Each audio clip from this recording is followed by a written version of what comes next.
This report is sponsored by Macy's Backstage. The Padres, after losing 6 straight, will be in Atlanta taking on the 24 and 25 Braves. Nick Pivetta will be going for the Padres, while Chris Sale will be going for the Braves. Atlanta is currently minus 175 on the money line. That game will go in at 4:15. And tonight in the NBA, Game 2 of the Eastern Conference Finals, the Pacers will be in New York taking on the Knicks at 5 o'clock. The Knicks are favored by 5.5 with the point total set at 224.5. In that one, what will you find at Macy's Backstage? How about essential warm weather styles, just $30 and under, like dresses, shoes, and bags, men's and even kids looks. Find the latest trends, new arrivals, and great prices at a Macy's Backstage store near you.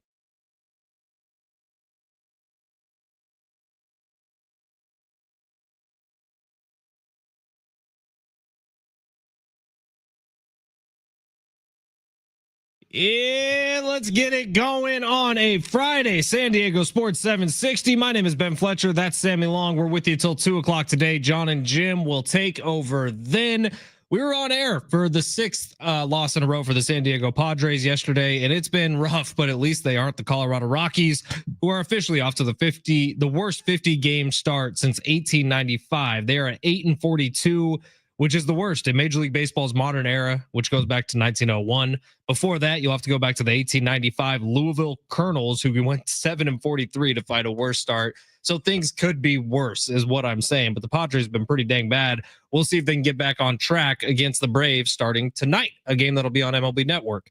But this year in the NFL, which is what we're going to spend a lot of time on today, who is going to be the next Sam Darnold? That is going to be for the text line today, 70470. Start your message with team. Who is this year's Sam Darnold, the quarterback that we kind of forget about, that all of a sudden comes out and is in MVP discussions, leads his team to the postseason, like Sam Darnold did last year with the Minnesota Vikings. SGA, Shea Gilgeous-Alexander, the MVP of the 2025 NBA season, was fantastic last night. 38 points on the night, just minutes after he accepted his MVP award with the ceremony. He proved that he was, in fact, the MVP, and I think silenced a lot of people who were talking about how he is such a master at foul baiting, which has become a term over the last couple of days with both SGA and Jalen Brunson. Long shots missed by a half point last night. Sammy's very upset. Dude, how we doing, Sammy? Naz Reid. Hey, bud. 1 point. 1 point. So Anthony Edwards does his job. Tanner Beebe and Jack Flaherty don't allow a run the first inning. Shout out to you guys. Naz Reid, he needed 11. He got 10. Now, I think Prize Picks got a little scared because so many people in San Diego were following these picks last night. Prize Picks put in a call? I'm not saying it happened. I'm not saying it didn't happen. I'm just throwing it out there. Okay. He was 3 of 8 from the field. One shot. Miles Turner the other day. He was 0 for 5 from 3. 4 of 6 from the free throw line. Beyond me. 1 point. We were all going to go home with a lot of money. So everyone, please DM Naz Reid. Let him know how you feel about this. And, let him know for next game. Naz Reid's going to check his phone. He's going to be like, why are 5 people in San Diego so pissed off at me right now? Do you mean 5,000? Yeah, that's what I mean, Sammy. 5,000 people. But yeah, long shots today. He was close last night. We're not going to blame Sammy for this one. We're going to blame Naz Reid for not making one more free throw. That's literally all it would have taken. All right, if you've been listening to the show, you know what's coming next. Every single day, we open it up with the big 3, which is the top 3 stories in the world of sports. Sammy Long takes us through them all. Sammy, smash the button. Your lunch break is here. Ready to go back to the office and knock the socks off your friends? Coworkers? It's time for the top stories of the day. The Big 3.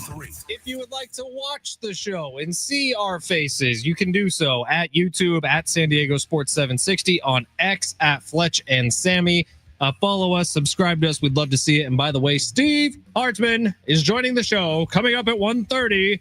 He's going to tell us all about the NBA postseason. He's going to claim that he was right for claims we don't remember, and he's probably going to tell us the Padres need to fire everybody. That's all kind of in line with what Steve does on a daily basis. Sammy, where are we starting? So the Diddy trial is 2 weeks in. No, what? No, this is not Kogo. Padres. No, if you want to get into it, we can. We can. I think the celebs are going down. That's what I want to know. Text line's got a lot of thoughts on it. So if you have thoughts on it, text us about anything you're feeling today. Is Ellen toast? Her name's all over every headline. Ellen, as in DeGeneres. Are you serious? Yes. I genuinely did not know that. Wow. Okay. Wow. Well, I got some research to do. I mean, I don't know. I could be spewing BS, but that's what I've seen. Don't be contributing to fake news, Fletch. Sorry. Okay. Let's start with the Padres. San Diego, 6-game losing streak. Oof. Now you got the Braves this weekend. Chris Sale's gonna be on the mound. Smith Shaver. Acuna's back or making his way back. He this may be his first couple of games. Braves 24-25 after starting 0-7. What would losing this series mean for the Padres going forward this weekend? Dude, you just want to see some signs of life from someone not named Gavin Sheets. I know that yesterday people are feeling better about the game. I don't really understand how. If you read feels better about the game? Like if you read Kevin Acey's article, and there's no bigger Kevin Acey fan than me, but it was a little bit of, hey, on the bright side, the Padres looked like they had a little bit of life. Yeah, they looked like they had a little bit of life in a loss. And 5 of their 6 RBIs came from one guy. No one's been complaining about Gavin Sheets. Not a single person. His production has been excellent this year, but that's a bonus. I'm complaining about the fact that in their last 7 games, Manny Machado, Fernando Tatis Jr., and Jackson Merrill are all hitting lower than 200 in a 7-game stretch. It's not good enough.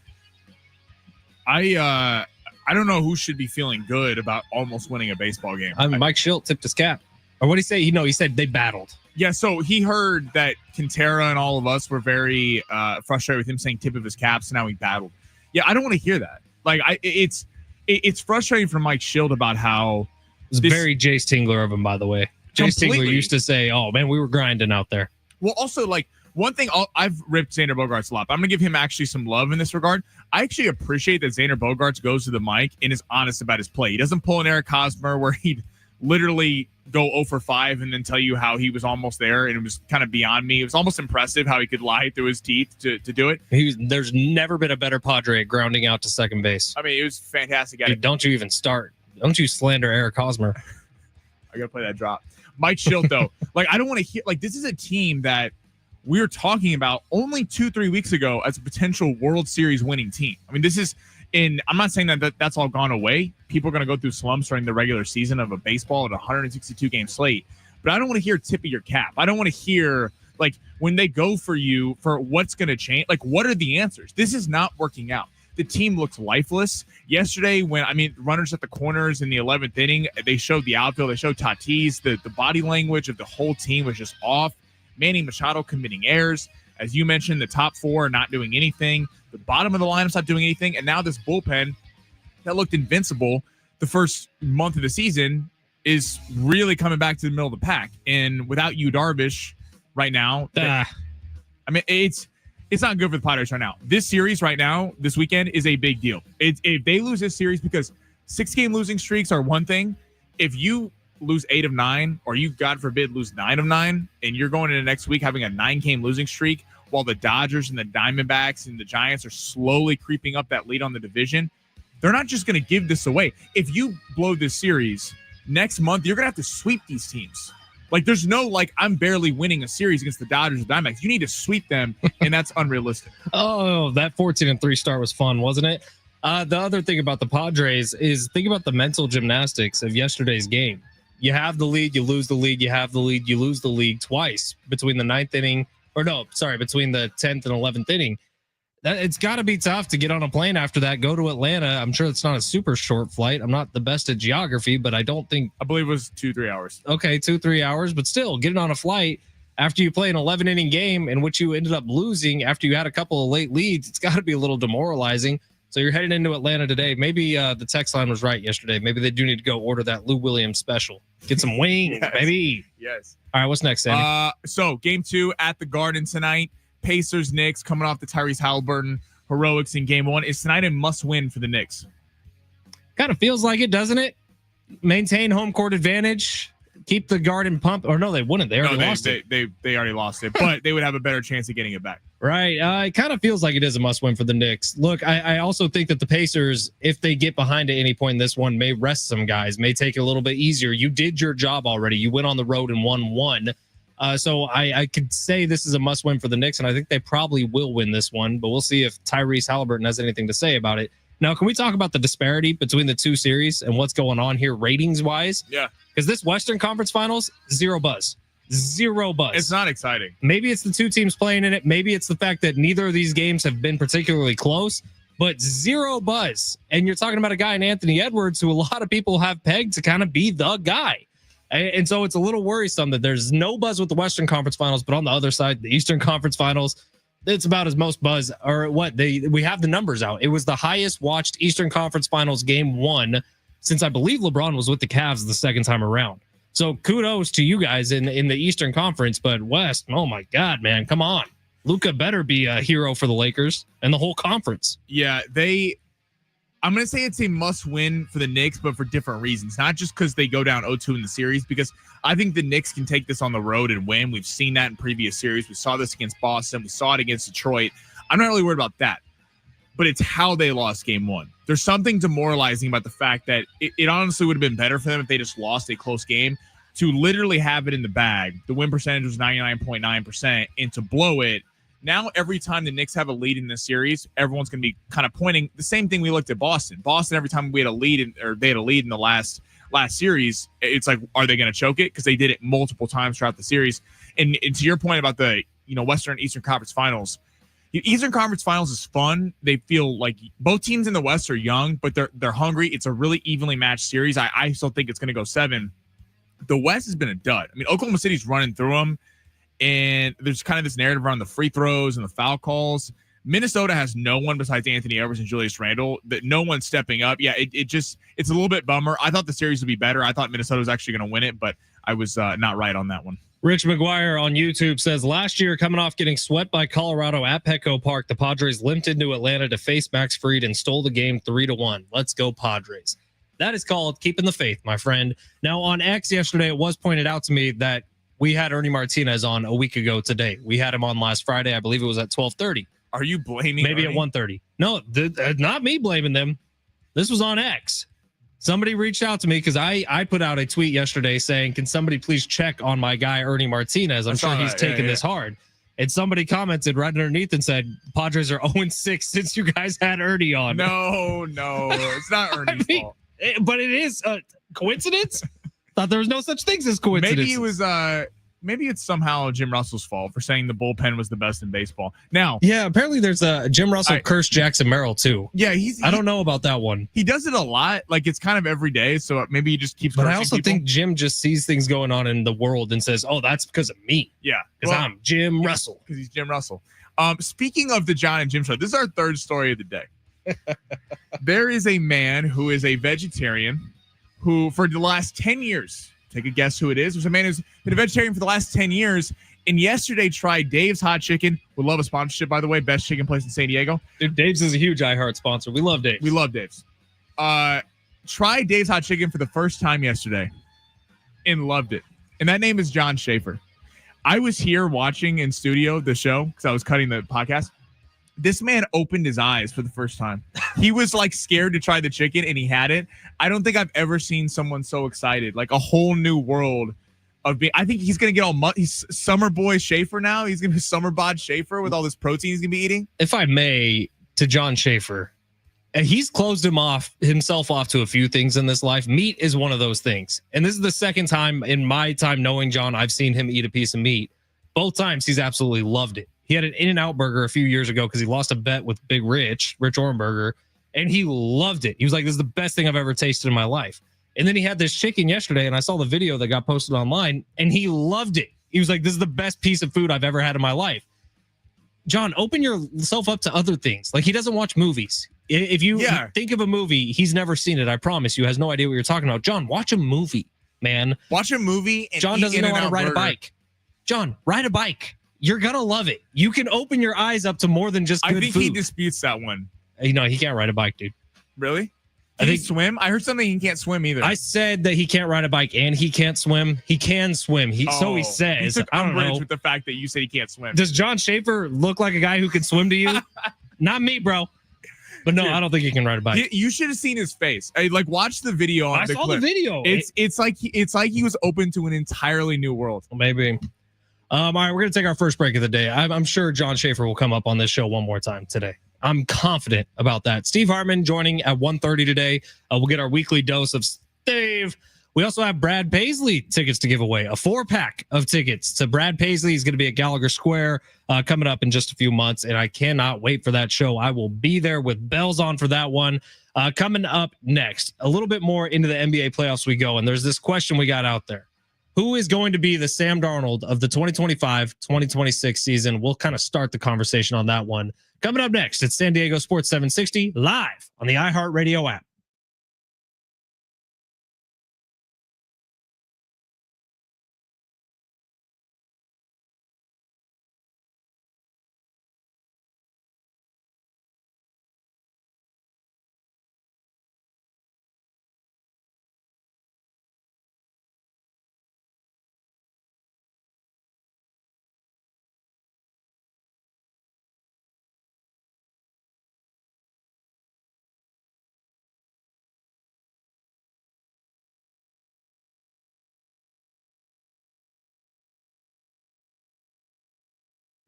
Hey, it's Fletch for Gary Cooper, Mountain Trust Mortgage and Realty. Give Gary a call today, 858-376-1299, or visit him online anytime at mountaintrustmortgage.com. We got Gary with us today. And Gary, what's going on, man? Because I heard interest rates are on their way up once again. Yeah, it's been all over the news. I was watching Good Morning America this morning, and they were talking about how the national average is at 7.04.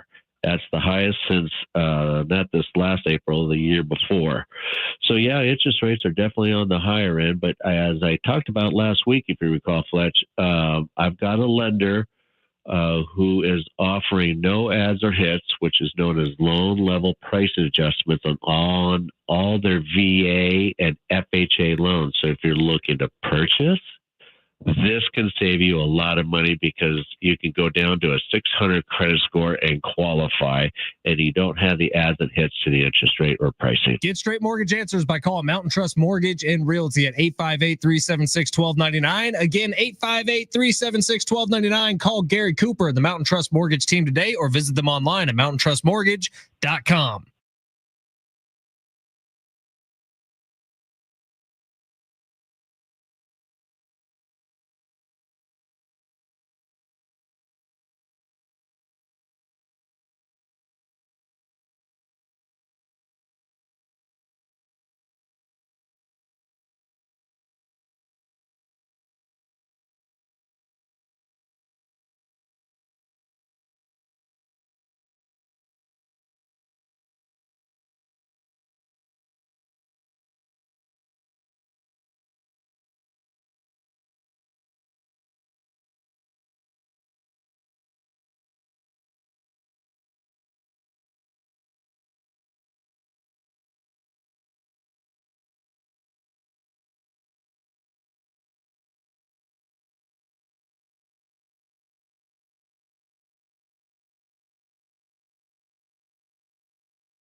live tomorrow night or tomorrow afternoon, starting at 1:15, right here on San Diego Sports 760. Your home for SDFC. All right, so earlier today, I got to do a bunch of social media posts for 1015 KGB every day that have to do with sports. I put them up on X, and today I tried to come up with different ways that the Padres can break out of this slump. And so I asked Skynet, as Big Marsh likes to say. I went to ChatGPT. Take a listen to a few of these because I think they could work. Number one, sacrifice a Dodger bobblehead to the baseball gods. Burn it under a full moon while chanting Tony Gwynn statistics. I don't know about that one. I kind of like it. Number two, like that. That just looks like you're playing into the fact that they're little brothers. Bury the losing streak under home plate. Literally, write 6-game L on a piece of paper, bury it before the next home game, and salt the dirt like it's haunted. It could work. That's the Dane Campbell. Literally take it out back and bury it. Number 3, reverse the curse with weird socks. That one's kind of lame. Number 4, I like this one a lot. Summon the ghost of 1998. Invite every living member of the 98 Padres to sit in a sacred row. If they're unavailable, use cardboard cutouts and chant Hoffman saves repeatedly. This is a little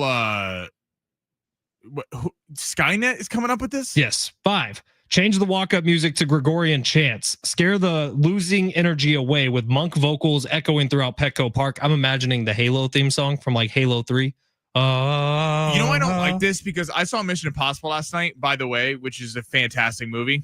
And it all deals with the I'm forgetting the bad guy's name now, but basically it's like AI. They control everything. All 24 hours. That was tough to keep that one locked in. Yeah, wasn't well, it? It's not even 24 hours. We saw it. I got out of the theater at 11:30 last night. So, but yeah, like this is getting a little odd. Like Number the burying 6. the Dodger bobblehead. It's like I like that the Padres weren't playing into the fact that there were equals with the Dodgers. Not burying the bobblehead. It's like you're like doing the beat LA thing. All right, well, replace the Dodgers with any team. Number 6, replace Gatorade with holy water in the dugouts or horchata. Bless every cup, even the visiting teams, just to confuse them. What was the last one? Bless every cup, even the visiting teams, just to confuse them. So they think they're getting Gatorade, they get horchata. Oh, why don't you just spike it with alcohol? I just think these are good ideas, and Sammy's just raining all over the parade. No, I think we could have workshopped that a little bit better. I don't know what to tell you, Sammy. I thought they were good ideas. I think if the Padres takes them into account, then maybe they can roll. Or maybe here's a crazy idea. Maybe the Padres could like just hit the ball. Yeah, well, they haven't been able to do that. Maybe they could like take it and like the stars that get paid $300 million could just like swing it and hit the ball and play every once in a while. We don't come with complaints. We don't come with problems. We come with solutions here on the Fletch Zone. And I just offered 6 solutions. And so far, Sammy has poo-pooed all 6 I think Mike Schilt needs to just light a fire into this team. This is all seriousness. I think there's too much of this. It's the narrative around light a fire with Dodger bobbleheads. It's early and oh well, we go through these rough patches. Like taking this to the Lakers is why people in LA had such a problem with Darvin Ham. Darvin Ham literally went to a press conference and said one time when they had a 3-game losing streak, I don't know what the big deal is. It's only 3 games. Like, I'm sorry, what? I can get paid to sit there and lose 3 games. Like, no.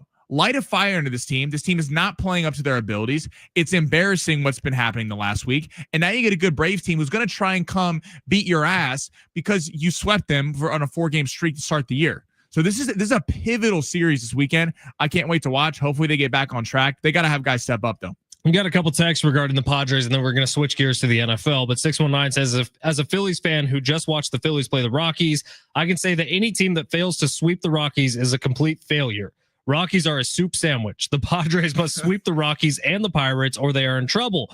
This type of poor play by the Padres during the regular season, unfortunately, has a history of replicating itself in the postseason when the bats go dead, and we've all seen it. Hopefully, the Schiltster addresses the issues now. Have a great weekend, boys, from Brian. Thank you, Brian, for the text. Thank you for listening to the show. It's a great point, man. So what? It's Braves and then Rockies, then Pirates at Petco Park. I thought it was Marlin. Let me check. But I think what he's talking about is that they didn't sweep. Or they did sweep both of them. I'm going to look at the schedule, but the next 2 weeks, this is supposed to be a manageable schedule. You're right. It is. It's Marlins, then Pirates. Unfortunately, it's not the Rockies. That would be nice. Yeah. So Marlins and then Pirates. But to that point, these are teams in the Pirates and the Marlins. The Braves are getting better, but you can't get swept by this team. This is. We keep going back to this. The May schedule is brutal. It's not. The help is not coming. Diamondbacks, Dodgers twice, Mets, who are struggling right now, but Phillies twice, Giants. Like you're not winning all these games. If you're looking in the month of May and you have a positive record, I think that's probably a success.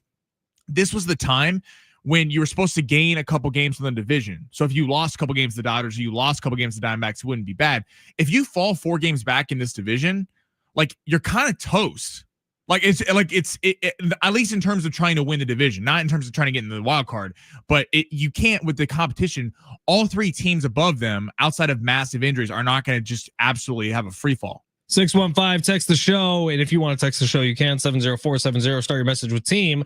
Fletch, you could do all that voodoo stuff, or you could just have me throw $25 on the Braves money line, which I already did. So enjoy the guaranteed victory today for the Padres. Hedge bet right Thank there. you, 615. Emotional hedge for 615. 615's throwing it out there like, yeah, I just threw $25 on the Braves just so you guys could have a win this weekend. Yeah, right, 615. You know what you're doing. I feel like 615 bet more than $25. You think the Padres are stanky right now, don't you, 615? That's exactly the what problem is you're not getting any value because now the sports books are seeing that the Padres are flailing, so the Braves are favored.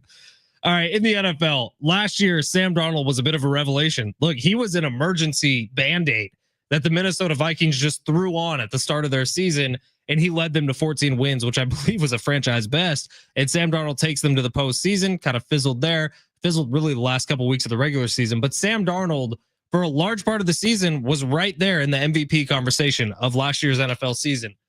Who has the opportunity to be that guy coming up this year?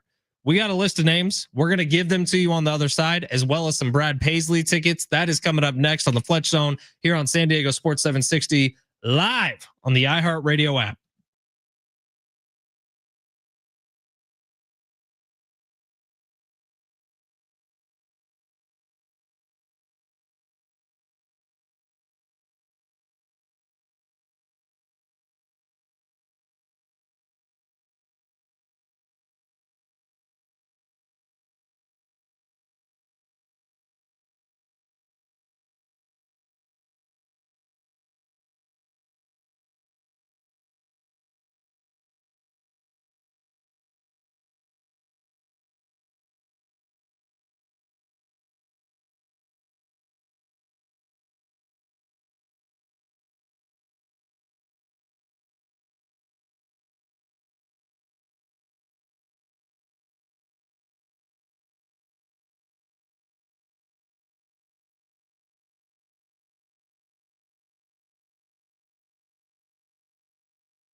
This sport is sponsored by Macy's Backstage. The Padres are in Atlanta taking on the Braves tonight at 4:15. The run line is set at 7.5. The Atlanta is currently favored -180, while the Padres are +150. On the money line, Nick Pivetta will be going for the Padres, while Chris Sale will be going for the Braves. In the NBA tonight, Tyrese Halliburton will try to steal Game 2 in the Garden. That game will go on at 5 o'clock, with the Knicks opening as 6.5-point favorites, but being bet down to 5.5. What will you find at Macy's Backstage? How about essential warm weather styles? Just $30 and under, like dresses, shoes, and bags, men's, and even kids' looks. Find the latest trends, new arrivals, and great prices at a Macy's Backstage store near you.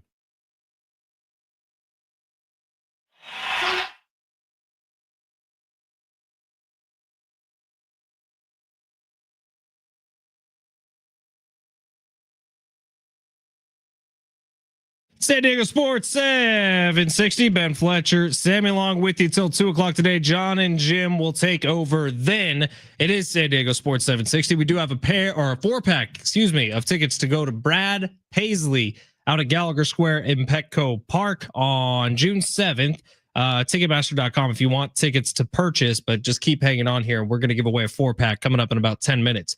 Long shots coming up at 12:45. We got some making up to do for last night. Well, Nas Reed has some making up to do for last night. We'll get into that a little bit more. But this quarterback question. So last year, Sam Darnold kind of comes out of nowhere. Well, not out of nowhere. He was started with the Jets. He saw ghosts. He went to the Panthers for a little bit. Wasn't much better. Went and sat a year in San Francisco and then shows up in Minnesota and has a damn near MVP season a year ago. Who is going to be that guy this year? I got a few names we could throw out there. I think Bryce Young can be on this list potentially. I think Kyler Murray, who's never really gotten there, could be on this list. Hell, I think Brock Purdy can be on this list. I really do. I like how they paid him. They think he's a superstar. He thinks he's a top 10 quarterback, so we're all good. He said that on the radio. That's nervous about it. Aggressive opinion. It is a good contract, but we don't need to get into that right now. But Brock Purdy's absolutely on that list. Is a Drake May on that list, a rookie from a year ago? Is a Bo Nix on that list that can explode a little bit? I'm curious what you all think about who is that guy who has the most potential to really explode coming into this season that we're not seeing coming. Sammy, you got anybody off the top of your head? I like Kyler Murray. I think the Arizona Cardinals are actually a team that we're going to look at next year and be like kind of that surprise team that might make the playoffs. If you look closely last year, the offense was really good. They were in a lot of close games. They beat a lot of good teams. They just weren't consistent, and they lost to the bad teams. They beat the good teams. The offense was not the problem. And ironically, the odd thing was that Marvin Harrison Jr. wasn't the superstar we all thought he was, at least year one. There would be games where he'd go off and then games where you couldn't find him. But the emergence of Trey McBride, the running game, I love what they did in the draft. Getting the corner Will Johnson out of Michigan the second round. He fell all the way down there because of knee problems. But if he's healthy, he's a top 5 player in this draft. He would have been a top 10 pick. They got a big time pass rusher in the first round. The problem, everyone thought going into last year in Arizona, the defense was going to be horrible, and they weren't very good, but they were better than what they had. It was kind of a collective unit. They got a nice young pass rusher out of Missouri as well, who got hurt early last year. I think Kyler Murray is a guy that only a couple of years ago was in the MVP race, and people thought was kind of the next big thing. And I know there's a lot of like, he plays too much Call of Duty. Does he study? Does all this stuff? But they put a tracker on his Xbox or something. I mean, it's insane that had to be happening. But I think in terms of a guy that could pop in talent and we could be like a potential late round fantasy steal, I think Kyler Murray could take a real big step next year. I like Kyler Murray a lot going into this season. I do. He's ridiculously talented. Still, he throws one of the prettiest balls in football. I don't care what else Kyler Murray does. I know he's extremely elusive. When he throws the deep ball, it is a beautiful looking pass. I got a guy who doesn't necessarily throw a nice deep ball, but I think everything lines up for him this year, and it's Justin Fields. Now, the only hesitation I have on this is the team that he plays for in the New York Jets, because they just have a way of mucking things up.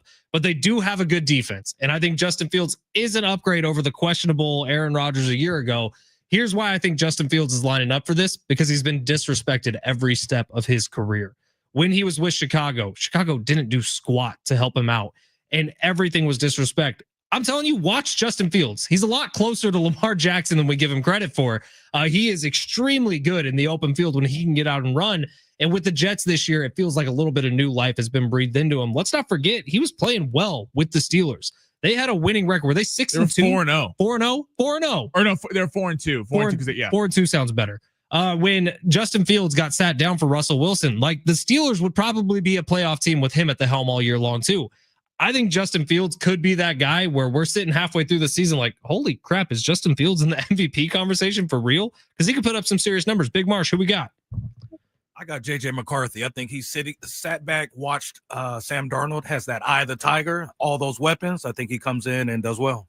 JJ McCarthy's an interesting one. The 2 surgeries I'm going to hold against him before he's even gotten a snap of NFL football.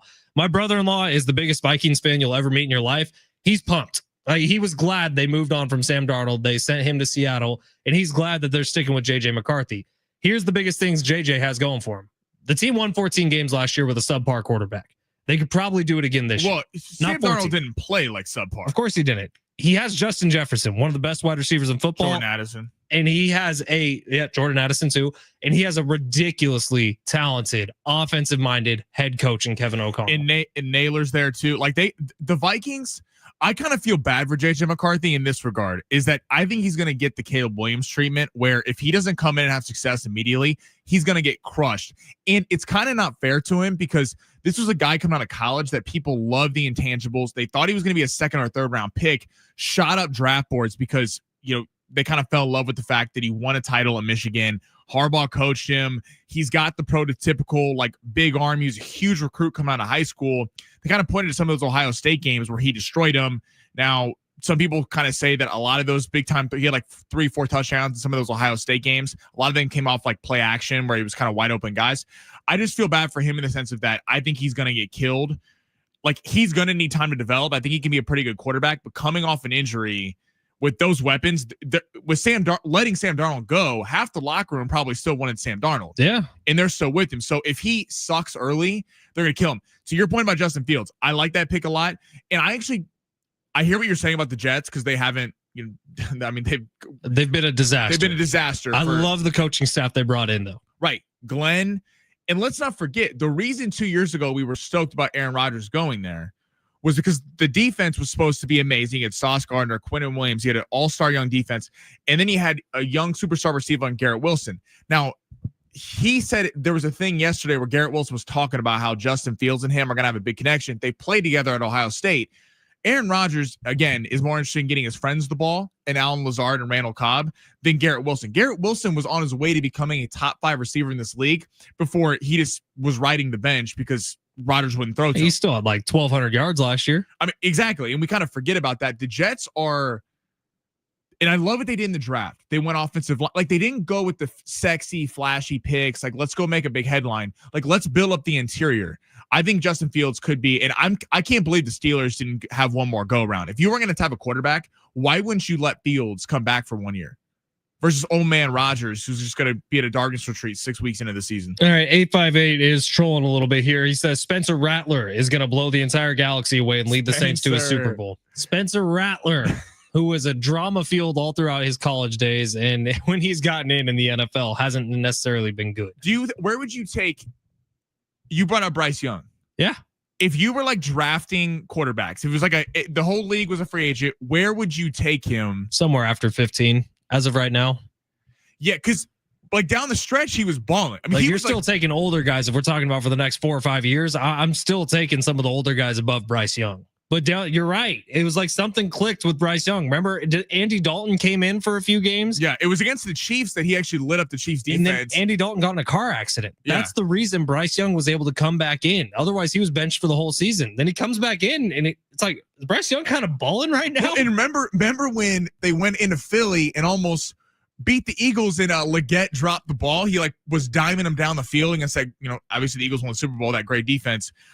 Bryce Young's interesting because the Panthers, I don't think, are going to have a very good record, so they might be picking toward the top. But then, do you take a quarterback? Because Bryce Young was the number 1 overall pick. I mean, he was excellent at Alabama, was a 5-star recruit, was supposed to go to USC before then. I mean, he's like he has the talent. People just thought he's too small. I would not have gotten far down my list of people before I picked Bryce Young with this question. I'll say that. Like, if we're talking about people who have a chance to have that year this year where it's head scratching by week 7, you're like, oh my, is this guy in the MVP conversation? That's what it was with Sam Darnold a year ago. Well, and then like Sam Darnold's the guy too. Like, yeah, I think he still qualifies for this list with Seattle now. I mean, and I think Geno Smith qualifies for this list in Las Vegas. Totally. Sam Darnold won 14 games, and think about if 2 games did not happen. You can't take him out. They happened. He played terrible in Detroit. Lions game at the very end of the season, and then the postseason game. The Rams game in Arizona because of the fires, it got moved.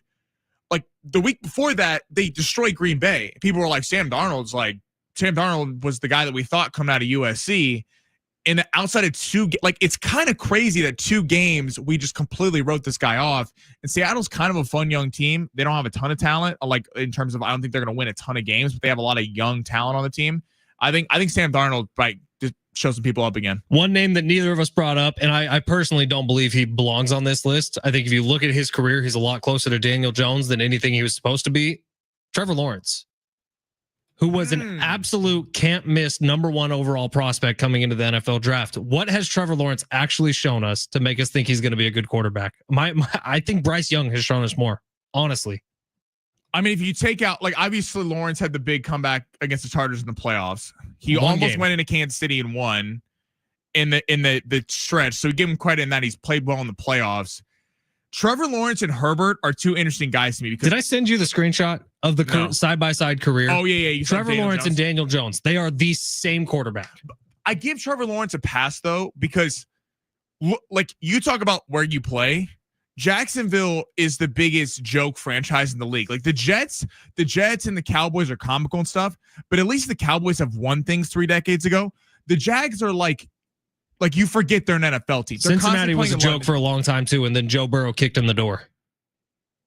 A superstar quarterback changes jokes. But like Shad Khan's paying guys that like Christian Kirk got a 4-year, $72 million contract. That was stupid. He was a slot receiver in Arizona. He was like a wide receiver 3 on a team that didn't have a lot of great wide receivers. Herbert's interesting. I've heard this conversation made because we thought about, and I'm a big Herbert guy, so I'm not going to sit here and like, I think Herbert could be really successful. I think a lot of the things of why Herbert hasn't won has been because he had that idiot Staley as his head coach for years. I mean, but we talked about Herbert as being a top 5 quarterback. You made the point before the show, like Jaden Daniels, if you take Mahomes, Allen, Jackson, and Burrow, and those are kind of not negotiable. Your Daniels has slipped in the top 5. Daniels or Hurts, those both have jumped over Herbert, in my opinion. Like Herbert is choked in some of the biggest spots. It's like CJ Stroud and Justin Herbert are tied for 7th right now. It is interesting how Stroud and Herbert we thought were kind of going to be generational players, and we're kind of seeing that not happen. I think what we're learning, and we've all known this since like the Joe Montana days, this is the hardest job in sports. Being an NFL quarterback is the hardest job in sports because there's only 4 of them that we can all consistently agree are the best in the league. There's 32 open jobs. There is another 32 at least. Take the Browns. They have like 4 quarterbacks on their roster right now. So there's another 50 jobs sitting behind the open 32. And there's 4 that we can all agree are great. And think about how it's changed. It used to be if you were drafted with a high pick, you were given 2 years to try to get it together. If you were bad the first year, you got to pass. Ever since Josh Rosen and the Cardinals drafted Josh Rosen, they were horrible. They got the number 1 pick. They took Kyler Murray. And then Mahomes hitting the ground running, Herbert hitting the ground running, Lamar, Jabber, all these guys. Like, there's no time. If you're not good within the first 6 weeks, people are calling for your head. All right, who wants to go see Brad Paisley? I've seen this man in concert. He is fantastic, man. He's going to be at Gallagher Square on June 7th, and your chance to win a pair or a 4-pack of tickets is right now. He's going to be playing alongside Walker Hayes and Avery Anna. June 7th, Gallagher Square at Petco Park. Tickets and info at Ticketmaster.com. Caller number 6, you are going to the show. San Diego Sports 760. We are at 877-767-4760. You're heading to the Brad Paisley show out at Gallagher Square if you are caller number 6. Quick break. When we come back, it's time for long shots. Nas Reed screwed us last night. What does Sammy have cooked up for the weekend? You're going to hear it coming up next on San Diego Sports 760 live on the iHeartRadio app.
San Diego FC back on the pitch tomorrow afternoon. They got LA Galaxy at Snapdragon Stadium. That was where it all started, man. The SDFC played their first ever game at LA Galaxy. Anders Dreyer knocking in the winner. So you can hear the match live tomorrow starting at 1:15 right here on San Diego Sports 760. Your home for SDFC. And it's a fun time out there at Snapdragon Stadium. If you have not been to a game yet, San Diego FC to purchase tickets tomorrow. Hell of a day to go catch your first game tomorrow afternoon, what should be a beautiful day in San Diego. Sammy, you're going to the match? I am going. I'm very excited. We're day game. Can't wait to be out there. Fletch, you and I went to the one. What was that, like a month ago? It was about a month ago. It was Chucky Lozano's first goal with the team. And he scored like what, 2 minutes in? I remember it was. Fletch. I don't think you'd ever been to a soccer game. I'd never been to a soccer game. It was so cool, like the environment of the chants and everyone. Like it felt like a playoff game. And it was just like a random regular season game. And it was a blowout. SDFC was winning in the supporter section, never for a second stop. There's like smoke going on. I'm like, this is awesome, man. I'm like, it's cool how the city has really kind of adopted the team. And I can't wait to be out there tomorrow. I'm jealous of you. I am. I'm heading up north. Otherwise, I'd be there right next to you. But tons of iHeart personalities, people here are going to be at the game tomorrow, and you should too. SanDiegoFC.com for tickets. If you have not been to a match yet, super family friendly. Bring the kiddos out. They're going to have a great time. I can promise you that. All right, long shot, Sammy.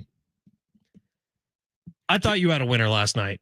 I was going to text you. Damn Nas Reed. I was going to text you at one point and say, oh, lock 200 in the bag for the weekend. We're good to go. But I didn't out of fear of jinxing it.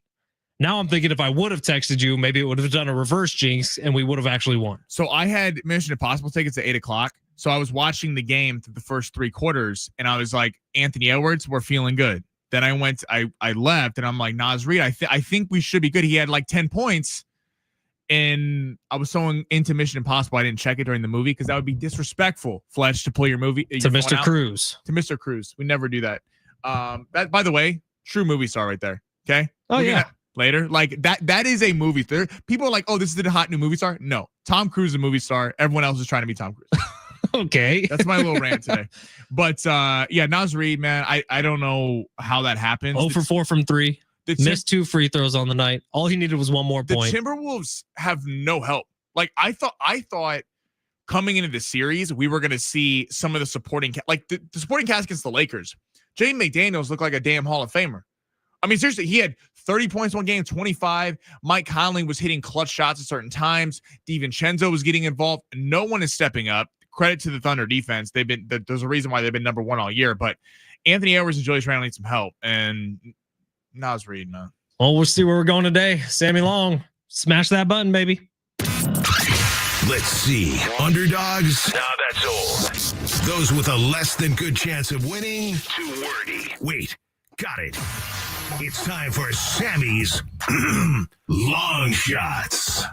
If you would like to follow along with us, the Prize Picks app is where we make all these picks on. That is where these numbers are coming from. Download it today. Use promo code Fletch, FLETCH. Get yourself a $50 bonus when you play your first $5 entry. All that info also at the bottom of our stream on YouTube at San Diego Sports 760, on X at Fletch and Sammy. Try to make it as easy as possible for you. Sammy's the one who has the hard job.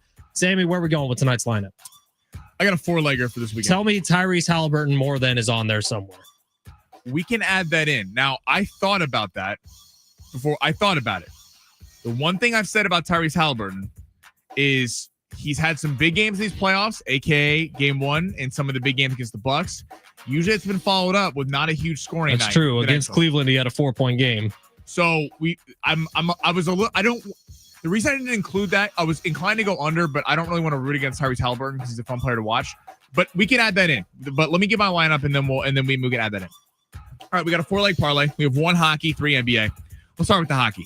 Connor McDavid, 22.5 minutes time on ice. Edmonton at Dallas. Now, be a free agent next year. McDavid, how about that? Hockey knowledge. Shout out to you.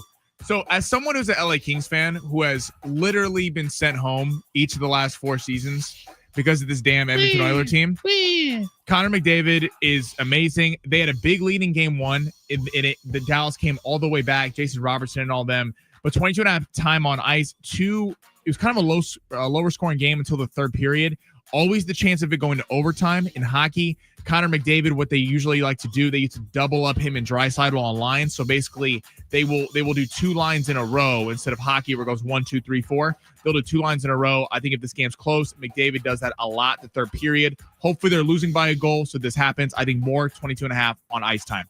Now to the NBA. Aaron Nesmith, amazing. 8 of 9 from 3 in game 1. Fantastic. No one could guard him. His numbers at 13 points. Now, we got to keep in mind that heading in that fourth quarter, he didn't have very many points. He wasn't going to hit his over. He just went on an absolute heater. We're going less than. There's no way Nesmith is the Knicks and Thibodeau are not game planning for him. You can't if Nesmith's going to drop 30 points, they're going to get swept. It's that simple. The Pacers have too much talent on this team. Aaron Nesmith, he's a damn good 3-point shooter, but you cannot let this happen. I think OG Anunoby runs with him all night instead of Josh Hart. So Aaron Nesmith less than on points. Now, on to my other side of that. OG Anunoby more than 16.5. OG Anunoby was in that game. It got overshadowed by the fact that it was a crazy comeback and it went to overtime and Brunson had a huge night in Halliburton. OG Anunoby did not step up. He had 16 points. He was not what he needed to be. He's the defensive stalwart, but also when the Knicks have been money, especially against the Celtics, it's been Brunson and Anunoby closing down the stretch. People give all the credit to Brunson as they should, but Anunoby's kind of been his number 2, not even more than Cat at times. I think Anunoby has a big night tonight, more than 16.5 points. I think he might be the leading scorer for the Knicks. All right, and then on to Minnesota, Oklahoma City, which will happen on Saturday in Minnesota. I think the series is over, but this is the do or die. Minnesota has to win this game if they have any shot. I think they could win this game actually in game 3 in Minnesota.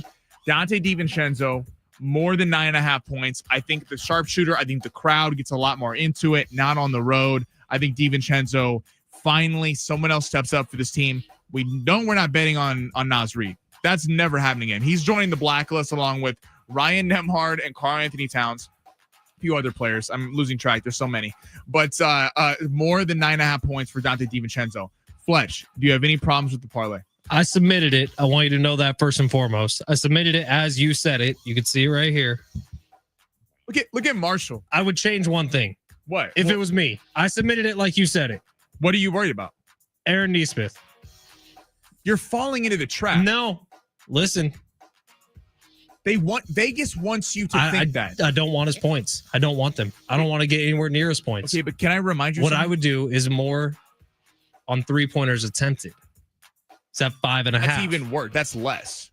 He's got because he just attempted like 9, 8, 7 in the last few games. Can I explain something to you that you don't want to remember? I told you yesterday that Hartenstein would get less than his number. You said, how? How could Isaiah Hartenstein get less than that points? He had 8 points on the night, and I told you that because in game 1 he had 12. So Vegas knew what they were doing. They were baiting you and taking the over. This is the same thing happening with Aaron Nesmith. This is a comeback to earth game. He is not usually a 30-point scorer, less than 13 points. I feel very strongly about that pick. Okay, it's in. Like I said, I submitted it. We're making money. Hashtag faith in Sammy. He was like 1 point away from making us all $200 last night. That 1 point just didn't happen. Naz Reid, man. Damn Naz Reid. Hour 1 in the books. Who won our Brad Paisley tickets? Did we all just forget his name? I got to look it up. Oh, Marshall's got it right here. He was on the phone. Come on. Okay. You got to set me up. I know. Well, you told me the name and I forgot the name. I want to say David, but I could be very wrong. Yeah, it was David. David. That's who won it. Yeah. Right. Hour number 2 is coming up next. Steve Hartman is going to jump on the show. We're going to continue our quarterback discussion. We will get back to the Padres to kick off hour number 2. That's next on San Diego Sports 760 live on the iHeartRadio app.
This report is sponsored by Macy's Backstage. Game 2 of the Eastern Conference Finals will be going at 5 o'clock tonight with Tyrese Halliburton looking to go up 2-0 and take it back to Indiana. The Knicks open as 6.5-point favorites, but are been bet down to 5.5. And in some tennis news, Carlos Alcaraz and Yannick Sinner have led the French Open in betting to win the entire tournament. Alcaraz is at plus 105, Sinner's at plus 220. Well, you find at Macy's Backstage. How about essential warm weather styles, just $30 and under, like dresses, shoes, and bags, men's and even kids' looks. Find the latest trends, new arrivals, and great prices at a Macy's Backstage store near you. Check the clock. What time is it? It's high noon. Okay, this is getting a bit repetitive. Blue Jays win in a 7-6 extra inning walk-off to sweep the Padres. You should be punished. That's a bit harsh. The Padres are in the ATL trying to stop the 6-game skid, and it's a rematch of the first game in SDFC history. San Diego FC in their first ever match day 1 in their history. 3 points and a victory. When the defending champs come to Snapdragon Stadium tomorrow night. Plus, back-to-back double-digit impressive victories, winning by 26 in game 1 tonight, a bit tighter, 118-103 the final. And the Thunder take game 2 of the Western Conference Finals. Memorial Day weekend is upon us. Let's have some fun in the Fletch Zone. It's hour number 2 here on San Diego Sports 760. Ben Fletcher, Sammy Long with you till 2 o'clock. John and Jim will take over then. Busy weekend in the sports world. SDFC's got a match tomorrow here in San Diego at Snapdragon Stadium against the defending champs, the LA Galaxy. Padres got a 3-game series out in ATL in Atlanta, Hotlanta. And Ronald Acuna, I believe, is making his way back to the squad this weekend. Very different Braves team than the Padres swept in the first 4 games of the season this year. It's going to be a fun weekend in San Diego specifically. I know it's a Memorial Day weekend. That means a lot to people, especially here in a military town. Appreciate everybody, every family member of anybody that's fallen in service of this country. We sure do appreciate the sacrifice, the ultimate sacrifice that has been made so we can live in the country that kicks the most ass in the world. Love being here in the US of A. All right, Padres, let's talk about it. Let's just rip the Band-Aid off because we don't have a lot to complain about here in San Diego, but what we do, we complain about the Padres. Padres who are on a 6-game skid as of now. The offense has been anemic for about a week and a half at this point. Over the last 7 games, Fernando Tatis Jr., Jackson Merrill, and Manny Machado all hitting well under 200 over the last 7 games. And I think that's the biggest problem with this squad right now. Everybody's going to have a time in the season where they slump. If you watch Manny Machado throughout his whole career, which I believe is eventually going to be a Hall of Fame career for Manny Machado, every year he's gone through a month where he looks terrible. Here's the problem. The Padres have stacked the 3 guys on this team who they need to be hitting. All of them are slumping at the exact same time. And I do think the problem is as simple as that. You're going to have times where your bullpen blows up a little bit. You're going to have times where some hitters get cold. Padres' problem is the entire team has been cold. Now, yesterday, there were signs of life. The Padres are, in fact, breathing. Gavin Sheets has a huge game. Luis Arias has a couple of nice knocks. Maybe the Padres are taking yesterday and turning some sort of corner, but you still lost the game. So what does that leave us here in San Diego to do? Well, cross our fingers and hope that tonight you go into the Braves and you get some sort of the juice back that was this team at the beginning of the year, which I still believe exists. That is an absolute World Series contender for this year. Sammy, I know we're down on the Padres. I'm trying to turn things around. It's a Friday. We're heading into a 3-day weekend. Let's be positive. Let's be happy. Let's root on these Padres because hopefully they can do something here. Well, we're going to root them on, but they got to give us something to be positive about first. I knew I could come to you, Sammy. I'm just this is an important weekend. Let's not. Wait, you mean yesterday you didn't get the warm and fuzzies because they scored some runs? Is that where we're at as a city? I'm just asking. Oh, they scored some runs. We should throw them a parade. Is that I'm what we're asking. doing? No, that's not what we do. This team set expectations high last year, the last few seasons. This isn't the same old Padres 10 years ago that, oh my God, they won some games in June. That's cool. Like this team set the bar much higher when they beat the Dodgers 3 years ago. They came within a game of doing it last year. This team was top 10 in World Series odds. I believe they were like 7 entering the season. Like I know it's May, but this is a big weekend because you can let stuff like this spiral. Like the Dodgers won the World Series last year. They went through a 7-game losing streak in the middle of July. So it's not like it's over. It's not like this is not recoverable from. It completely is. It's still extremely early. But this is where you see kind of how do you respond? Because does this turn into a 10-game losing streak, or do you turn around and go into Atlanta and sweep the Braves, and we could come out on Monday and go, okay, maybe they just had a bad week, something wasn't right, they're gonna fix it. It was that time of the month. It was that time of the month. Maybe that's all it is for the Padres. No, literally. I mean, now they got a tough test. Atlanta is playing much better. Chris Sale, Schwellenbach on Sunday. Tomorrow's probably the only pitching matchup that you'd favor the Padres in. I bet the Padres will be favored tomorrow with Michael King over Grant Holmes. But, I mean, just like looking at how they've done, I mean, this one should be fun tonight from a baseball fan's perspective of Pivetta and Chris Sale, like two excellent pitchers. Pivetta has really been the most solid Padres starting pitcher all year, I think, consistently really good. Maybe Cease has the highest level stuff, but Pivetta has been excellent. This is a big series. I mean, we're not gonna sugarcoat. They need to win this series. Expecting a sweep, that's probably unrealistic. Going 2-1, you got to pick off one of these between Schwellenbach on Sunday and Sale tonight, and then hopefully you win tomorrow. All right, every single hour at the top of the hour, all 2 hours a day. We do something called the Big Three, where Sammy takes us through the top 3 stories in the sports world. We react to it. We have fun. We laugh. We call Sammy funny names. Sammy, why don't we go ahead and hit that button for hour number 2? Your lunch break is here. Ready to go back to the office and knock the socks off your friends? I mean, coworkers? It's time for the top stories of the day. The Big Three. If you would like to watch the show anytime on X, we are at Fletch and Sammy. On YouTube, it is at San Diego Sports 760. Would love a subscription. Would love a follow. Before we get to the Big Three, Sammy, we got texters asking for you to recap the Prize Picks lineup that you entered for long shots today. Shout out to our texters riding with it. By the way, on Prize Picks, use promo code Fletch, get a $50 bonus when you play your first $5 entry. But yeah, 619 is saying recap the long shots. Neesmith.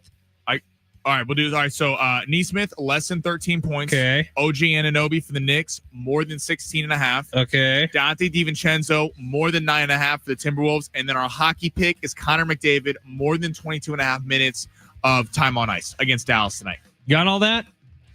619? Give us a thumbs up if you got it. Shout out to 619. All right, Sammy, Big Three. Let's get it started. All right, let's start. So some big college football news came down yesterday about so they'll be reseeding the playoffs. That their Boise State and Arizona State got in as 3 and 4 seeds last year because they won their conference. That will not be happening this season. Boise State AD Jeremiah Dickey, which I can't believe that's a real person's name, calls out the college football playoff. What's wrong with his name? Over the new straight seeding rule. Says, quote, please call it the Boise State policy. Isn't there a restaurant called Dickey's? Isn't it a gas station? Oh, this is Dickey's restaurant. It's like a barbecue spot. Oh, really? Mm-hmm. That's good stuff. They got great lemonade. Oh, okay. They got good mac and cheese, too. Okay. What do you think about what I just said? You don't like Jeremiah Dickey's name? No, I just thought we could probably get him on the show. That sounds like a made up name. It sounds like a kid's cartoon name. Mr. Dickey, I like your name. I'll be honest about it. Did we not say this yesterday though? I'm pretty sure at one point we called this the Boise State rule.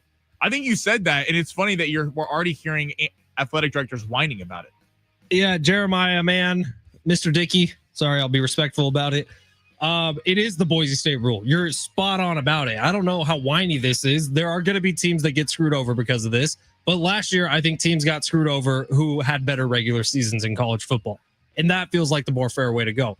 We talk about the NFL and reseeding and why it's a bad thing. And then in the same mouth, I say the words, no, reseeding is the right thing for college football. It is a simple explanation why. There's a lot more teams in college football. You need to have the power rankings have an impact. In the NFL, we talk about the Jags and make fun of them. Yeah, the Jags can beat the Kansas City Chiefs. We've seen it done before. We've seen bigger upsets happen in football because it's all professional football. College football, Boise State probably should have been a 10 or 11 seed. They were a 4 seed. That's kind of all you need to know. Right. And like, I get it. You're sticking up for your school, but you guys did get blasted by Penn State. I'm sorry. Like, it's not like you barely almost won the game. You just didn't have the athletes. You didn't have the, it's like, so I don't really know why he's whining about this. Like, yeah, it wasn't a competitive game. It was for a half, and you had one player who was going to go pro, and Ashton Jency, and a defense and a quarterback that frankly had no right to be there. I mean, you got carried by a running back. College football is different. This is what we love about college basketball is that I know there's a lot of arguments about how, with the transfer portal and the NIL, maybe we don't see as many upsets, but a 16 seed, you could have a kid on a 16 seed that could have gone and played at Kansas or Duke or North Carolina or San Diego State, but because of certain reasons is playing there. For a massive upset like that to happen in college football, not that Boise State is a 16 to a 1, it is crazy that like Penn State got rewarded for losing to Oregon the Big Ten championship game, so they got an easy path playing SMU. And I get tired of hearing the SEC cry about Saban talking about, well, they had 3 losses to Alabama and Ole Smith and they got iced out. But it is like you play a pretty trash schedule. You almost beat Oregon. You get a bunch of points for that, and then you slip in. Kind of frustrating. Should have beat Oregon. But yeah, what's next? Knicks and Pacers tonight, Eastern Conference Finals. Is either team to you, what team has a better shot to upset Oklahoma City, assuming Oklahoma City gets there? Do you think OKC is going to be favored? Is that like a foregone conclusion? Oh, yeah. I think both these teams got a shot. Who do you think would be favored over Oklahoma City? I think it'd be just closer than an automatic like minus 200 favorite. I don't know if that's the case. I could be wildly wrong about that, but I think both the Knicks and the Pacers have a shot at taking down OKC. I think both the Knicks and the Pacers have a little more oomph. I think both have a shot. Now, Vegas told us before the conference finals that the Thunder were minus 180, the Knicks were plus 445, the Timberwolves were plus 550, and the Pacers were plus 700. So they're not very high on the Pacers. Now things are going to change, assuming that they win. I think that they've shown a lot. I think the Pacers have the ability to get out and kind of run and gun with Oklahoma City. Now, from a ratings perspective, the NBA does not want Pacers and Thunder because that is 2 very small markets. We're kind of seeing what's happening in the Western Conference Finals, and you put Minnesota and Oklahoma City in the spotlight. But I do think the Pacers could run and gun with them a little bit, and the Knicks do have some size in what I thought Minnesota could do by being more physical with them. I think the Knicks would be able to do because they have better scores outside of Anthony Edwards is a beast. But the supporting cast of the Knicks is a lot better. I do think both would have a good shot. I might give the Pacers a little bit more, though. I think the Pacers actually have the way that they're built. Like Miles Turner, even though he sold our long shots the other day, is built to play Chet Holmgren. Like they're kind of built the same way. Oklahoma City's better, but, we'll see. I mean, it's going to come down to the superstars like most NBA games do. And do you trust SGA more in late game situations, or do you trust Jalen Brunson and Tyrese Halliburton in late game situations? Tyrese Halliburton has given you all the reason in the world to say he should be named number 1 at the top of that list. Jalen Brunson 2, SGA 3. That's what I would say. Okay. I like that. Real quickly, sticking to NBA. So Michael Malone, who was fired from the Denver Nuggets, caught a lot of beef after the other night saying that SGA deserved to be the MVP favorite after during the season. He came out and said it was BS, that Jokic wasn't the clear-cut favorite.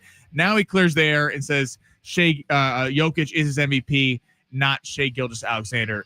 Does Michael Malone need a lesson in media that you have to stick with the take? He is so unbelievably uncomfortable on camera.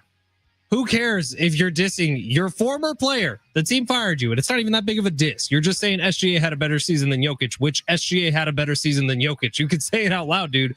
I don't know that he needs media training. He just needs to understand that he's not a head coach anymore. And maybe he's still trying to get another job in the NBA. Maybe he's still trying to be a head coach next year. But this ESPN group, outside of Stephen A. Smith, everyone is so uncomfortable to watch on television. Bob Myers getting a job. Woo! I don't know how the hell that happened. Terrible. But Malika's okay. She's actually pretty good. Yeah, Malika's good. Stephen A is great. Stephen A is fantastic. He just plays Stephen A, and he goes over the top when he's on an NBA courtside. It's ridiculous, but we know what Stephen A is. Michael Malone, wildly uncomfortable. Have you seen Stephen A with his nephew on his show? It's Dude, funny. It is hilarious. Stephen A, the best thing he does these days is when he reads tweets off the screen and then reacts to them. I think it's odd how we see this in all sports, but really in the NBA is current players and coaches and things like that are still not former coaches who you're trying. I guess Michael Malone is a former coach, but Michael Malone would like to get another job in the NBA. He's a young guy, not retired head coaches. It's funny to me how Draymond Green's on the TNT desk. Like you have a lot of players and coaches that are still trying to get jobs that then are commenting as pundits. It feels like that would do you a disservice to be talking about teams because you have to give a take or stuff like this happens. Yeah, I thought it was weird when Sean Payton was doing the media rounds when we knew that Sean Payton was literally just taking 1 year off and then he was going to jump right back into head coaching. But remember, he was on with Colin, and Colin smartly was asking him questions about coaches and teams around the league. And Sean Payton was so, oh, man, yeah, I don't know. Yeah. Way too nice. No, you got to be a little bit of a jerk. Remember when Jeff Saturday was working at ESPN and then he got hired? Remember the intern middle of the season? Yeah, for the Colts. And then all of a sudden they're throwing up like quotes he said about other, like he said something about the Raiders. About the Raiders. That was the big one. Yeah. And so, because the Raiders was the first game he coached in. And so, boom, on the bottom of the screen, as soon as pregame was starting, it was Jeff Saturday's face as he was walking the sideline. And then something terrible he said about the Raiders like 3 months earlier. I feel like it doesn't benefit you to go, like, it's like either go to the media or try to get a head coaching job. And then when you're done coaching, go to the media. You're going to make a lot of money. And then talk crap about all the people that wronged you. Like Tom Brady does. Yeah. It's San Diego Sports 760. We're going to take a quick break. Tom Brady has to have been fined $600,000 last year. All those rules that he had heading into the broadcast booth, he broke. Yeah, and those he's in team meetings when he's a Raiders part owner. Like, get out of here with that. It's such BS. Tom Brady was in the news today, actually. I don't know if you guys saw that. We'll tell you what it was coming up next. It's San Diego Sports 760 live on the iHeartRadio app.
Here on San Diego Sports 760, we are just throwing money at you. If you listen to this show, 13 chances today for you to win $1,000 with the bonus bucks giveaway every hour from 6 a.m. through 6 p.m. Listen for the keyword, enter it at sportssd.com. You got a shot to win $1,000. Next opportunity coming up at 2:00, right before John and Jim get on the air. Hey, Steve Hartman's coming up in 10 minutes. If you've missed a Steve Hartman Friday interview, this is a one-of-a-kind sort of experience. He comes on every Friday at 1:30, and we just kind of let Steve go. If Steve wants to talk about something, Steve goes. Sometimes this is dating life stuff. Sometimes this is the NFL. Sometimes this is golf. Sometimes this is food. You never really know what Steve's feeling. Date night was a success this week. It always is a success somehow with Steve. There's never been one failed date night in all the history of the time I've known Steve, which I'm going on about a decade. He's also never been wrong about a take. According to Steve, he's never once been wrong about a take. And that's very important. And I think you need a little bit of that, right? If you're Steve Hartman and you've been doing this for, God, I think he's up to close to 50 years. He's been in the industry. He's got to be close. The greatest Steve Hartman, maybe 40. The greatest Steve Hartman story I've ever heard. Well, there's a lot of them. Is when I believe it was, I forgot who it was for the Chargers. It might have been Telesco or someone. I can't remember who it was when they were still in San Diego and he's sitting front row and he asked the question. He goes, "If you were your boss," he goes, Steve Hartman, extra 1360. If you were your boss, would you fire you? The greatest question I have ever heard asked at a press conference. When you talk about fearless in the world of radio, there's one man that stands apart from the rest, and his name is Steve Hartman. He's going to be on coming up at 1:30 today. Can't wait to chat with Steve. Right now, Tom Brady is back in the news. I don't know how many people have seen this. It seems to be a little underreported, if you ask me. Tom Brady wants to make a return. That was the headlines up this morning, and everyone was like, "Oh my God, NFL! Tom Brady's coming back. He's going to try to be a quarterback again."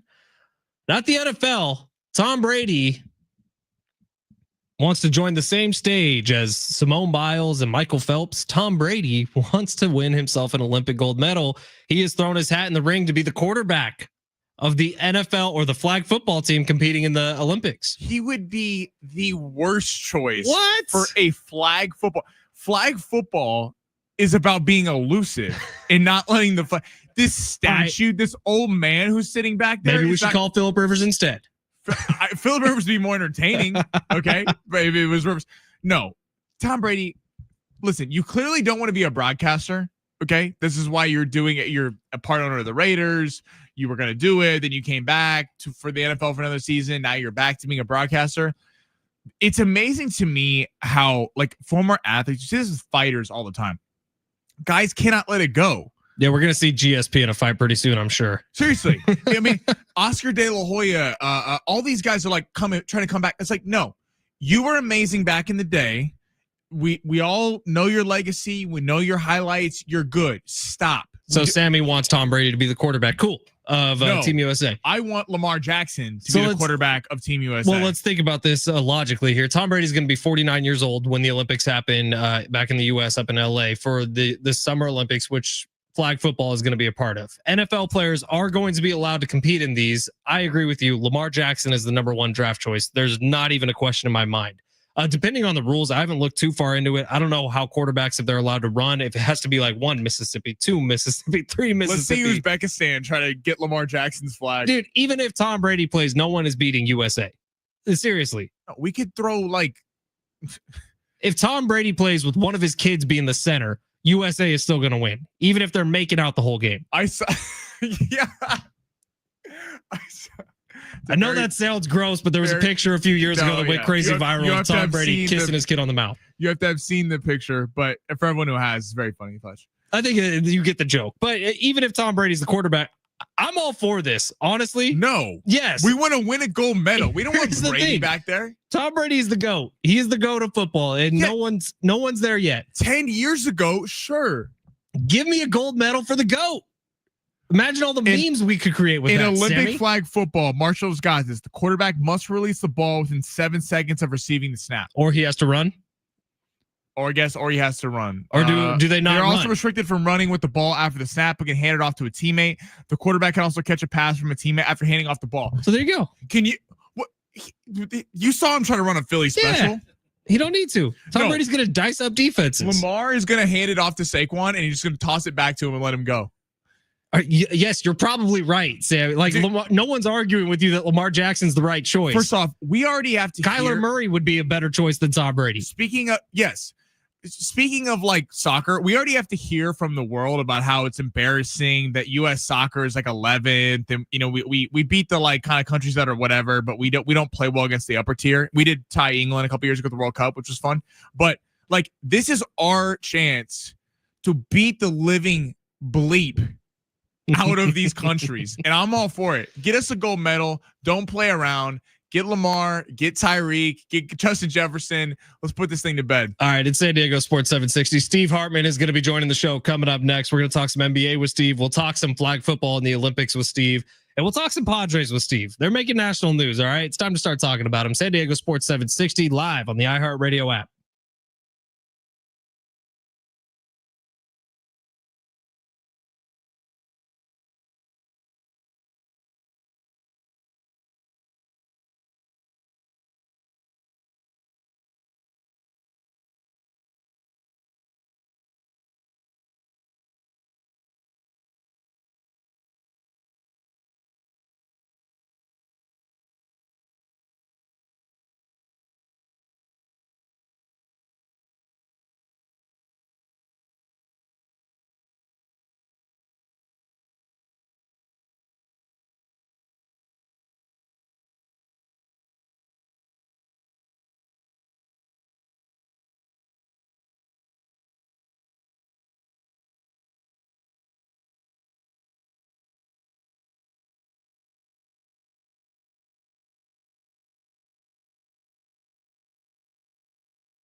This sport is sponsored by the Jim Buttrell Real Estate Team. Padres are back tonight at 4:15 in Atlanta.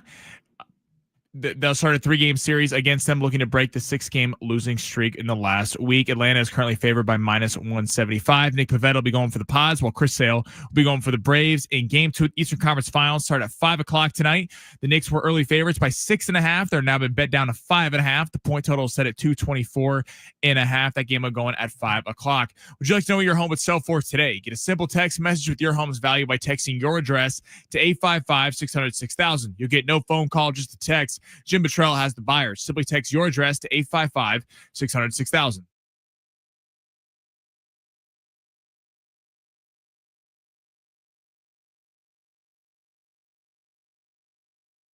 San Diego Sports 760. Ben Fletcher and Sammy Long with you till 2 o'clock. John and Jim will take over then. Plenty to get to still here on a Friday of a Memorial Day weekend. Hopefully everyone has a safe one. I know I'm hitting the road right after the show, so I'm going to get stuck in about 8 hours worth of traffic. But one man who I could listen to for all 8 of those hours, the legendary voice of Steve Hartman. Hello, Steve. Fletch, Sammy, that six. Remember, I do a 6-hour drive like twice a week from LA to Phoenix. It's I don't know about you guys, but I love just driving along. I never had a problem with it. Yeah, I never have. And just I did it for 8 years, back and forth from San Diego to LA every weekend. Steve, do you host your own radio show while you're driving? Like for the audience of one, just for you? I can just literally, sure, I'll listen to some music. I'll listen to some podcasts. I'll listen to some talk radio. I'll listen to some sports. But silence in the car allows me to just get inside my own head. And I've always said this. The great thing about being alone for me is that every thought in my head is interesting to me. I'm just, there's nothing that's not interesting that I'm thinking about. So, think about that for a second. I may sound a little, but think about it. When you're alone and you're sort of lost in your own thoughts, aren't you thinking about things you want to think about instead of what other people want to think about? So I enjoy that time. That needs to be on a t-shirt, Uncle Steve. It's also borderline serial killer thinking from Steve Hartman. One of a kind. He truly is. Steve, I don't know if you saw this. Tom Brady's making a comeback. Did you see that? Okay. Let's get serious about Tom Brady right now. First of all, in an effort to extend his career, which obviously he did at a ridiculous level, when you look at just how many passes he threw the last 2 years at Tampa, the years after winning the Super Bowl, staggering. I'm just absolutely staggering. So I'll never discount anything when it talks about a Tom Brady comeback. Well, don't worry. It's not to the NFL. It is to be the quarterback of the U.S. Olympic team in the flag football competition. Yeah. Do you have any feelings about that? Well, this is interesting because we were talking about this last week about whether or not the owners were going to approve the idea of allowing NFL players to play in this flag football competition in the Olympics. I said, it's going to be unanimous. And it was. I mean, if you watched any NFL football, how many flag football commercials were there? Every game, constantly flag football. So the NFL now has this idea that we want to create a dream team, for the 2028 Olympics in LA, where similar to the 92 Olympics for the men's basketball.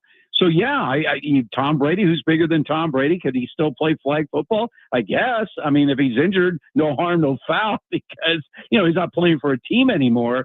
So yeah, I think that this is a great idea, but I think down the road, isn't the NFL planting a seed in our head that this actually may be the future of the NFL? What is as crazy as that may sound? Why would the NFL be so knee deep into promoting flag football like they have over the last couple of years? Steve, or first off, that's depressing going into the weekend. But if you had the number one pick for America, who are you taking? Who would I take? Yeah, I would take Tom Brady. I'll tell you what. So, Justin Jefferson has talked about JJ's all hyped up on this.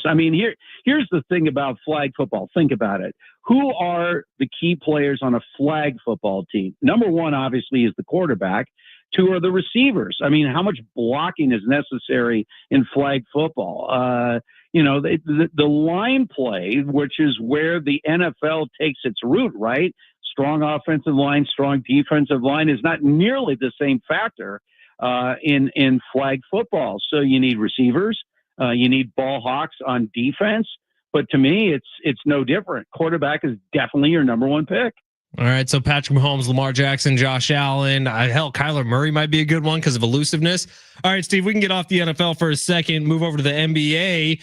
OKC has been dominating the Western Conference Finals, but nobody's watching the Western Conference Finals. On the flip side, the Eastern Conference Finals, everybody in the world is watching them because Tyrese Halliburton and Jalen Brunson have quickly become superstars. What are your thoughts on the first couple games here of the Eastern and the Western Conference Finals, and where do you see this thing going?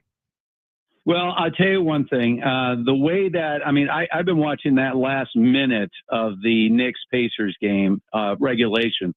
It's still unbelievable. Is it not? 9-point lead with a minute to go, and you end up tied. Halliburton obviously thought he had it won. They reviewed the play, went to overtime. Pacers win it. Look, the NBA is they're on their collective hands and knees begging for the Knicks to win this series. An Indiana OKC, Indiana Minnesota NBA Finals will be an absolute ratings catastrophe. I mean, you're talking small markets, teams with zero history. I mean, OKC technically has an NBA championship back in their Seattle Supersonics days. I'm one of the few people who are old enough to remember when they won that championship.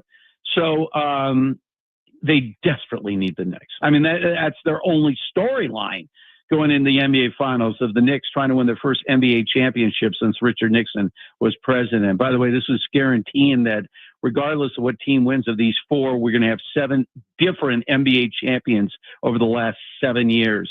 Some people like that. I heard, I don't know, Mike Greenberg, who knows so little about sports and yet has been faking it for years, collecting millions of dollars on ESPN, saying, oh, this is a good thing. It's an awful thing. Awful. You want dominant teams. You want a team that people will focus on, where they actually have both good and bad feelings toward.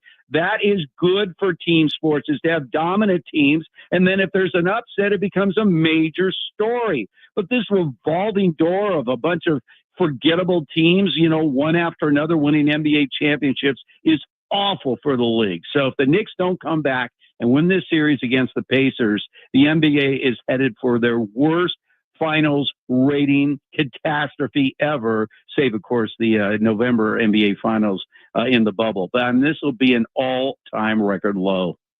When you think about the face of the league, do you think Shea winning the MVP has a shot to be that, or do you think like Tyrese Halliburton or Jalen Brunson, because of their kind of star status, would be kind of first in line? Again, it's a revolving door, guys. The two still dominant faces of the NBA are LeBron and Steph, and maybe Kevin Durant is third. So we've been hearing about Anthony Edwards. We had the Joker. We've had Giannis. We've had, one player after another. Jason Tatum, I hate that he gets hurt, but he's so boring. It's the most boring person ever to be a perennial all-NBA player. So there are none of these guys are captured. This is like, post Tiger, well, is Rory going to be the new face of golf, or Jordan Spieth? And none of these guys. Scotty Scheffler, are you kidding me? So this is the problem for the NBA right now. They don't have a set. You would have to rattle off, multiple championships. So, 1 year it's Giannis, 1 year it's the Joker, and none of these guys are holding up. I still believe it's got to be an American-born player. So Shea Gilgeous, but even if OKC were to win this championship this year, which they should, they're the best team remaining. But if they don't rattle off 3 or 4 in a row, Shea Gilgeous will just go back in the pile where everybody else is. So this is the problem right now with the NBA, because the most recognizable faces in the NBA are still LeBron and Steph. Steve Hartman joining us today here on San Diego Sports 760, like he does every Friday. Steve, Jim Irsay passes away this week, and he was a very public-facing owner. And so one of the owners that a lot of people have an opinion on, Peyton Manning, coming out earlier this week saying that Jim Irsay was the guy who turned Indianapolis into a football season. A lot of people have opinions on Jim Irsay. There's a lot that we know about Jim Irsay. I'm wondering what you will remember most of him as an owner in the NFL. Well, first of all, the first thing to say about Jim Irsay is about his father, who was one of the most despicable human beings that have ever actually laid claim to ownership of an NFL team. He was the guy that literally overnight drove the Colts out of Baltimore and into Indianapolis. He was so universally despised. He was such a bad person, Robert Irsay. Jim was the opposite. Jim had problems. He had a brother that died. He had a sister that died. He was sort of the last man standing, to take over for this tyrant, absolutely abysmal human being father of his. And Jim was a good guy. He just had demons. He had drug problems. He had alcohol problems, but he trusted the right people to make, again, decisions for the organization. And that's why he had a great success. I believe since taking over his ownership back, I believe it was in 1997, the Colts have had the 5th best record in all the NFL. So, like a coach, the owner is only as good as what your team's record is. So he was a back and forth. He was a philanthropist. He inherited all this money, but he gave the money away to a lot of people. And the unfortunate part of his life is just the fact that he could not stay away from drugs, alcohol, and obviously died way too young. So he will be missed, but he was loved by his organization. And we've said this many times, guys, right? I mean, if a team is successful, if they have sustained success or sustained failure, we always look at ownership. You know, it's sort of like the Chargers. Anyway, so yeah. Can I tell you how much I despise Dean Spanos? Oh, that's right. I've made that public for 30 years. Yeah. So anyway, the Jim Irsay was the opposite. By all accounts, a really good guy that had to live with demons and unfortunately passed way too young. Steve, I've had to listen to Fletch tell me all week about how Brock Purdy and the Niners saved a bunch of money. What are your thoughts on the 5-year, $265 million contract? Well, I mean, this is very simple. Jed York, who I got to know Jed York, the owner of the 49ers, because he was a big fan of my show back when I was doing my national show with Pat O'Brien. He used to come by. We used to see him at Super Bowls and everything else. I'm sure Jed York told both John Lynch and Kyle Shanahan that this is very simple. If you guys believe this is your guy, fine, I will sign off on this contract. If it turns out that coming off, they were 6-11 this past year, 6-11. I mean, think about this. How many quarterbacks coming off of 6-9 runs, because he didn't start 2 of the games? He was 6-9 and he had a 17-point drop in his passer rating, and he gets rewarded like that. He will be making more money in one game than he did for his first 3 years combined. Think about that. So you love the contract? Combined, he'll make more per game than the total he made for 3 years. So, I mean, it's very simple as far as Brock Purdy is concerned. If he doesn't become the winner that Jed York is demanding of him, then Shanahan will be gone, Lynch will be gone, Brock Purdy will be gone, and it'll be a complete do-over for the 49ers. Yes, all of that is true. However, Steve, this is a 3-year contract. It's not a 5-year contract. The team has an out after year 3, and the cap hit is significantly low for the first 3 years of this contract. I'm just saying, last year, here's the thing. Brock Purdy was not the problem on the 49ers 1 year ago. Here's the thing about your beloved 49ers. So here's the deal. So you look at, they get the benefit of a 4th place schedule, right? Yes. I mean, you look at your schedule like, okay, 6-11 is an aberration. Sort of like the Rams. Remember the Rams had that losing season, and then they came back and they had back-to-back, because they have a good coach and everything else. And I think Kyle Shanahan is certainly a good coach. I wouldn't call him elite, but I would say he's a good coach. So they should bounce back. But if there's anything remotely resembling last year, if they don't make the playoffs next year and Brock Purdy's numbers do not improve from where they were a year ago, then they got a problem. I mean, when you look back at the magic of his first year, he had a half season, then a full season, full arsenal. Can you keep McCaffrey on the field? That's sort of a big thing. I mean, Christian McCaffrey changes everything about that offense. You lose your best wide receiver week 3 of last year with Brandon Ayuk, lose Christian McCaffrey for the first entire half of the season. He comes back and plays 2 games and then he's Samuel's gone. So Samuel's gone. I'm really Deebo Samuel sucked last year. I'm not really worried about him. You still have one of the best tight ends Steve, in it's football. okay. You're everything you said is 100% right. I don't he just understand has with this. How people don't think the 49ers are going to win 11 or 12 games this year. I really don't. Well, I mean, again, you're coming off a 6-win season. So you can't with the worst special teams in football. There were a lot of problems, but if McCaffrey can't play, a full season or somewhere close to a full season, and certainly if he's not healthy come postseason, then the dynamic of the offense, Fletch, is completely different. Correct. Yeah. I mean, Kittle's a great tight end. Absolutely. Ayuk obviously was Brock Purdy's favorite receiver a couple of years ago. You need those guys. But the whole key to that offense is McCaffrey. And he is fully healthy coming into 2025-26. Steve, appreciate you, man. We can argue about the Niners all day long, and I'd love to do it some more. The invite's still open. Love to have you come down, host a full show with us. Yes, we need a full show with you, Uncle Steve. As I look ahead, it's going to be sometime this summer. It may even be a surprise. I know where you guys are. We'll go catch a Padres game together. The building. Hell, I could literally just walk in on you guys as you're doing the show. Maybe we take you to a SDFC game. I don't know if you've been to a soccer match yet, but they're a lot of fun. We'll have you down here. We'll treat you right for a weekend. So get your ass down here. I would love to do that, guys, and it will happen. I promise. All right, Steve Hartman. They just keep calling me back to the TV. I don't know. I'm this old guy. Why am I still on TV? You got that money maker, dude. Because your hair hasn't changed for 40 years. No one knows you're old, Steve. I know that. I know. They love just you, have Steve. Years like, how long you been around? All right, guys. Love you. We'll talk to you next week. Oh, the absolute best of the business, Steve Hartman. All right, quick break coming up. We will wrap this thing up, get you ready for the weekend. And we need Sammy's official review for the new Mission Impossible movie. That's next. You're listening to San Diego Sports 760 live on the iHeartRadio app.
San Diego Sports 760 for a final time here. Ben Fletcher and Sammy Long with you. John and Jim are coming up next. Sammy, before we get out, we got to hear about Mission Impossible. The Final Reckoning just came out last night. It was the highest grossing opening night for a Mission Impossible film ever.